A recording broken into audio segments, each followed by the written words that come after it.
नमस्कार साथियों, welcome to 6 PM daily class. इस क्लास में आज हम MCQ सीरीज का लेक्चर नंबर 121 डिस्कस करेंगे। क्वेश्चन नंबर फर्स्ट है, निम्नलिखित नेताओं में से किसने क्रांतिकारी संगठन अभिनव भारत समाज की स्थापना की? ठीक है, तो ये की थी विनायक दामोदर सावरकर ने। ठीक है, अभिनव भारत सोसाइटी की स्थापना की थी 1904 में विनायक दामोदर सावरकर ने पूना में। यह एक गुप्त संस्था थी और इसमें मित्र मेला नामक संस्था जो कि 1899 में बनाई थी इन्होंने ही और इनके भाई ने, उसको इसमें मर्ज कर दिया गया था। इस संस्था में क्रांतिकारी और राजनीतिक कार्यकर्ता शामिल थे जो कि सशस्त्र विद्रोह के माध्यम से भारत को आज़ाद करवाना चाहते थे। ओके, अंग्रेजी अधिकारियों की कई हत्याओं के अलावा अभिनव भारत सोसाइटी ने पूरे भारत में बैठकें और रैलियां भी आयोजित की थी। क्वेश्चन नंबर 2 है, स्वदेशी आंदोलन के संदर्भ में निम्नलिखित कथनों पर विचार कीजिए। पहला है, इसने देसी शिल्पकारों के कौशल तथा उद्योगों को पुनर्जीवित करने में योगदान किया, जो कि सही है कि स्वदेशी आंदोलन और बहिष्कार आंदोलन साथ साथ आरंभ किया गया था। और बहिष्कार आंदोलन में क्या था कि विदेशी वस्तुओं का बहिष्कार करना इसमें शामिल था। तो सीधी सी बात है, अगर विदेशी वस्तुओं का बहिष्कार किया जाएगा तो देसी वस्तुओं की मांग बढ़ेगी, इसलिए देसी शिल्पकारों के कौशल तथा उद्योगों को जो है इसने पुनर्जीवित करने में योगदान दिया था। एकदम सही स्टेटमेंट है।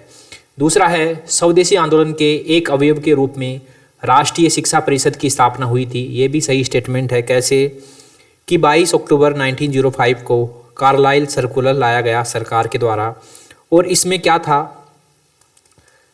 कार्लाइल सर्कुलर में क्या था, कार्लाइल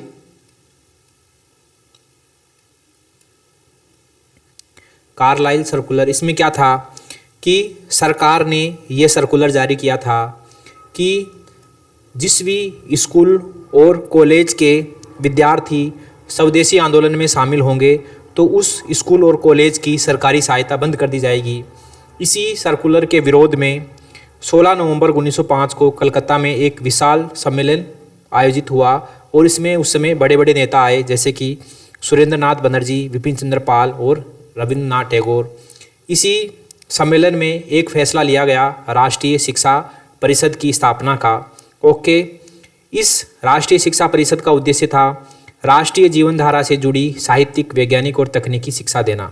ओके, राष्ट्रीय जीवन धारा से जुड़ी साहित्यिक, वैज्ञानिक और तकनीकी शिक्षा देना। बंगाल नेशनल कॉलेज की स्थापना हुई और इसके प्रथम प्रिंसिपल थे अरविंद घोष।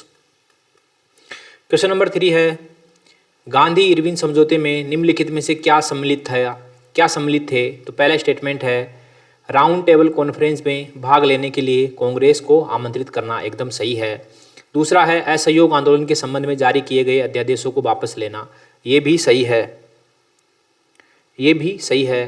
तीसरा है, पुलिस की ज्यादतियों की जांच करने हेतु गांधी जी के सुझाव की स्वीकृति। ऐसा नहीं है, ये प्रस्ताव खारिज कर दिया गया था कि जो पुलिस की ज्यादतियां हैं उसकी जांच करने की जो सुझाव था उसको खारिज कर दिया गया था, यानी कि इसको स्वीकृति नहीं मिली थी। चौथा है, केवल उन्हीं कैदियों की रिहाई जिन पर हिंसा का अभियोग नहीं है। ये भी सही है। तो इसमें 1, 2 और 4 सही है। बी ऑप्शन इसका सही आंसर हो जाएगा। क्वेश्चन नंबर 4 है, निम्नलिखित में से कौन एक 1924 के कानपुर बोल्शेविक षड्यंत्र कांड में शामिल नहीं था? तो कानपुर षड्यंत्र कांड 1924 में शामिल थे S.A. डांगे, मुजफ्फर अहमद, रफ़ीक अहमद, शौकत उस्मानी, M.N. रॉय, नलिनी गुप्ता, सिंगारवेलू चेटियार और गुलाम हुसैन। तो इसमें M.A. अंसारी शामिल नहीं थे। क्वेश्चन नंबर 5 है, उत्तर प्रदेश के विभिन्न स्थानों में आयोजित भारतीय राष्ट्रीय कांग्रेस के अधिवेशन के संदर्भ में सूची फर्स्ट को सूची सेकंड से सम्मिलित कीजिए तथा नीचे दिए गए कूट से सही उत्तर का चयन कीजिए। सूची फर्स्ट में है स्थान और सूची सेकंड में है उनके वर्ष। तो INC यानी कि इंडियन नेशनल कांग्रेस का मेरठ अधिवेशन होता है 1946 में और इसके अध्यक्ष थे JB कृपलानी, आचार्य JB कृपलानी। कानपुर में होता है इंडियन नेशनल कांग्रेस का अधिवेशन 1925 में, और इसके अध्यक्ष थे सरोजिनी नायडू। ये प्रथम भारतीय महिला थी जो कांग्रेस की अध्यक्ष बनी।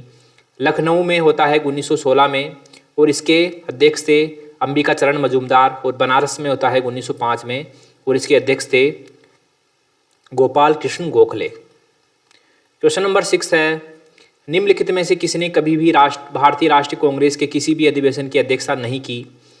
तो ए है लाला लाजपत राय। लाला लाजपत राय ने 1920 के कांग्रेस के विशेष अधिवेशन कलकत्ता अधिवेशन में अध्यक्षता की थी, और इसी अधिवेशन में असहयोग का प्रस्ताव स्वीकार किया गया था। बाल गंगाधर तिलक ने कभी भी कांग्रेस की अध्यक्षता नहीं की।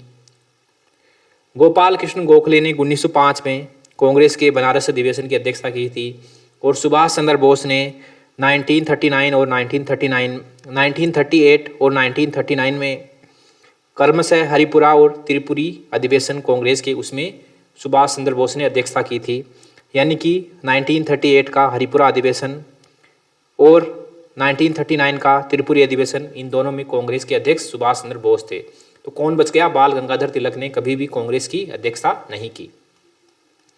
क्वेश्चन नंबर 7 है, निम्न में से कौन सा वर्ष 1928 में निम्न में से कौन वर्ष 1928 में इंडिपेंडेंस फॉर इंडिया लीग के गठन से संबंध थे? तो 1928 में इंडिपेंडेंस फॉर इंडिया लीग की स्थापना की गई, और इसमें मुख्य भूमिका थी जवाहरलाल नेहरू और सुभाष चंद्र बोस की। ओके, तो इसमें सी ऑप्शन सही हो जाएगा। जो 1928 पे नेहरू रिपोर्ट आई, और नेहरू रिपोर्ट से कांग्रेस के जो युवा नेता थे, मुख्यतः जवाहरलाल नेहरू और सुभाष चंद्र बोस, नाखुश थे। ये दोनों नेता चाहते थे कि कांग्रेस पूर्ण स्वराज का प्रस्ताव पारित करे, लेकिन इस रिपोर्ट में डोमिनियन स्टेटस का प्रस्ताव था। इसलिए इन्होंने अपनी विचारधारा को आगे बढ़ाने के लिए कांग्रेस के भीतर ही इंडिपेंडेंस फॉर इंडिया लीग की स्थापना की। क्वेश्चन नंबर 8 है, निम्नलिखित में से कौन देशबंधु के नाम से प्रसिद्ध है? तो ये थे चित्तरंजन दास। क्वेश्चन नंबर 9 है, निम्नलिखित में से किस एक ने खिलाफत आंदोलन के दौरान हाजिक उल मुल्क की पदवी त्याग दी थी? तो ये थे हकीम अजमल खां। क्वेश्चन नंबर 10 है, 1940 में रेडिकल डेमोक्रेटिक पार्टी का गठन किसने किया था? तो ये किया था एम.एन. रॉय ने रेडिकल डेमोक्रेटिक पार्टी का गठन किया था, और ये मित्र राष्ट्र वर्ल्ड वॉर सेकेंड में मित्र राष्ट्रों को सहयोग करने के लिए इसका गठन किया गया था, और 1948 में इसको विघटित कर दिया गया, डिसॉल्व कर दिया गया।